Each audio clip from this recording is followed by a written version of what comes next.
வணக்கம் நண்பர்களே! இன்னைக்கு பயிற்சி இல்லாத காரணத்தால் டக்கு டக்குன்னு பல்ல விளக்கிட்டு வேலைக்கு கிளம்பிட்டேன். வேலைக்கு முன்னாடி இனிப்பு இல்லாம ஒரு டீயும், மேரி தங்கத்தையும் வச்சு சாப்பிட்டு ஸ்பாட்டுக்கு கிளம்பியாச்சு. இன்னைக்கு நம்ம வந்திருக்க இடம் இந்த ஊரு தான். போற வழியெல்லாம் பச்சை பசேல்னு அருமையா இருந்தது. இந்த சைடு திரும்பி பார்த்தா பெருசு பெருசா மலை. நண்பர்களே! வாழ்ந்தா இந்த மாரி ஒரு இடத்துல தான் வாழணும். அப்படியே இன்னைக்கான குரலுக்கு வந்தோம்னா, வானின்றுலகம் வழங்கி வருதலால் தாமிழ்தம் என்றுணரற் பாற்று. அதாவது எப்படி இந்த உலகம் மழை பெய்யறதுனால வாழுதோ, அந்த மழைநீர் தான் இந்த உலகத்துல வாழ்ற எல்லா உயிர்களுக்கும் அமிழ்தம் என்பது இத்தோட பொருள். ஆதலால் நண்பர்களே, இனிமே தண்ணீரை அமிழ்தமா நினைச்சு பயன்படுத்துங்க. நாங்களும் போறோம் உள்ள போய்க்கினே இருக்கோம். அப்புறம் ஒரு இடத்துல வந்த வசமா மாட்டிக்கணும். விசாரிச்சு பார்த்ததுல ஸ்பாட்டுக்கு 4 கிலோமீட்டர் பின்னாடி வந்துட்டோம். அப்புறம் திரும்ப 4 கிலோமீட்டர் முன்னாடி போய் எப்படியோ ஸ்பாட்டை கண்டுபிடிச்சி வந்தாச்சு. வந்ததும் வாளியை கையில் கொடுத்து அந்த இடத்துல ஏற விட்டாங்க. நம்மளும் கொஞ்சம் நேரம் உட்காந்து வேலை பார்த்துட்டு சாப்பாடு வாங்க கிளம்பியாச்சு. போகிறப்போ ட்ராக்ல ரயில் வண்டி வரதுனால கேட்டை போட்டு பூட்டிட்டாங்க. அப்புறம் அதுவும் போயிடுச்சு. நானும் சாப்பாடு வாங்கிட்டேன். சைஸாக நமக்கு ஒரு வாழைப்பழம்.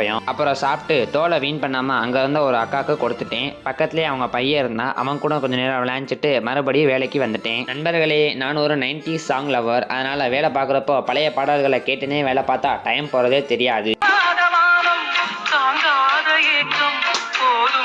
அப்புறம் வேலையை பர்ஃபெக்டாக முடிச்சிட்டேன். கிளம்புறப்போ பாய் சொல்லலான்னு பக்கத்தில் போனால் என்னை விடவே மாட்டின்னா. கொஞ்ச நேரத்துலேயே நாங்கள் ரொம்ப க்ளோஸ் ஆகிட்டோம். அப்புறம் பெரிய முடியாமல் அங்கேருந்து கிளம்பிட்டு வீட்டுக்கு வந்துட்டு சாப்பிட்டு ஒரு மீன் எண்ணெயை போட்டு மட்டையாயிட்டேன் நண்பர்களே. டாட்டா.